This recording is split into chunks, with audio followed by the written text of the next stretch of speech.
Hi and welcome to the Resources Roadhouse. I'm Wally Graham and I'm in Sydney at the IMARC conference. I'm having a chat with Peter Allen, and now Peter Allen of Firebird Metals. That's right, Wally. A new member of the friendship group, the Roadhouse. We were just having a chat before we came on air, Peter. You tell me about your manganese project, straddles WA up to China. Yep. Can you explain to me how it does that? Okay, well, so we started off with a resource in the Pilbara of Western Australia. Oko, it's got 177 million tonnes of resource, inferred resource, 106 million tonnes is indicated. We started off by looking at how we could take that resource, convert it to a concentrate, for general applications, and then we took that on concentrate and looked at how we could take it into high purity manganese sulfate for battery cathodes. Once we started investigating that more, it became incredibly obvious to us that where we should develop our sulfate part of our project is in China. Lots of synergies up there in terms of the industrial parks. Circular economy gives you a very low capital intensity, gives you a very good operating cost.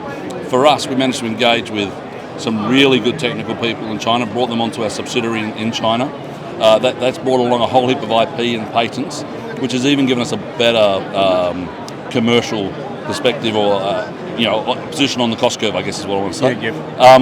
So that's what we're doing. We're looking at probably doing our sulfate plant first, developing our mine simultaneously, and then feeding our mine into our sulfate plant as we develop. All right. So basically, we've got the technology and the wherewithal to mine in Australia. Yep. We've got all that, but the infrastructure and the technology to do the processing, we don't have. That's somewhere else, and that's what's got to be done. For sure. Look, unfortunately, we could do it in Australia, but we just don't have that population base, that circular industry, that secondary industry. Yep. Where our residue in our sulfate plant in China will go into cement industry. It'll be consumed, acids, reagents, steam, everything we need to do a sulfate process is very close proximity to where we are positioned in China. Yep. So it has its advantages from that perspective. But we want to develop both streams. Yep. And also it gives you the opportunity to develop the project quicker, I assume. Correct, yeah. And what we're trying to do is develop that process, develop that technology, almost build a plant in China as a demonstration plant, yep. And then look how we can then take that out to another part of Southeast Asia, the Middle East, etc., wherever we can go. Once we've proven it, developed it, and built it. Yeah, it keeps shareholders happy too, because why aren't you doing the project? Why aren't you getting it done? You are getting it done, and they're going to benefit. Yeah, absolutely, and the speed of which we're being able to operate in China is impressive. Even if I just say so myself, we announced our strategy to go into China in September of last year. We had our subsidiary registered by November. Since then, we've done a scoping study, a feasibility study. We built a pilot plant for the process in China. We built a pilot plant for our calcining kiln in China. We've been fully permitted to operate in China, so environmental permits, energy permits, safety permits. We're very well advanced on our detailed design drawings. We've got government support up there. Tax relief for the first 6 years.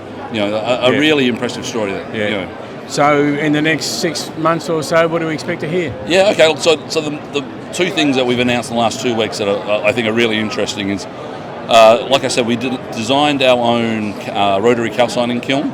In the sulfate process that we use a roast reduction process, so we're converting MnO2 into MnO to begin with. To do that, you heat the material up to 900 degrees, and then effectively, in traditional processing, you let it cool down to 80 degrees. All that energy, all that heat temperature just lost. So our guys looked at that and said, how can we do it better? And so a very simple design, which I'm amazed nobody else has thought of. You capture all that energy, all that heat, you preheat the material coming in by using the material that's going out. Oh, yeah. And you reduce your energy consumption by 70%, is what our pilot scale kiln has done. And it's not just good for manganese. It's good in a myriad of other industries. Spodumenes, ilmenites, rare earths, vanadiums, all use similar technology. So, very exciting process. That's our patent, our design. So a lot of interest. That's very much a sign of the times, isn't it? Where people have to nowadays think about things like that, and then they go, as you said, nobody's thought of this before. Yeah, because they haven't been, not forced or coerced or whatever, but it hasn't been, the idea that we've got to think like that now. No, exactly. Yeah. From a ESG perspective, a CO2 output perspective, you're thinking like that. But also, from us, we understand China's a very competitive place. So if you're going to operate in China, you've got to be always focused on your cost base. So that's the other aim that we look to do. Using this technology, reduce our costs, be the most competitive producer that we can be. Yeah. All right. Well, Peter, it's been quite fascinating having a chat, and really nice to meet you. Nice to meet you. And nice to meet Firebird Metals and find out what you're going on. Stay in touch because we like to follow up these sorts of stories and bring it to our viewers and readers at the Roadhouse. So keep in touch. Okay. Thanks, Wally. Cheers. Cheers.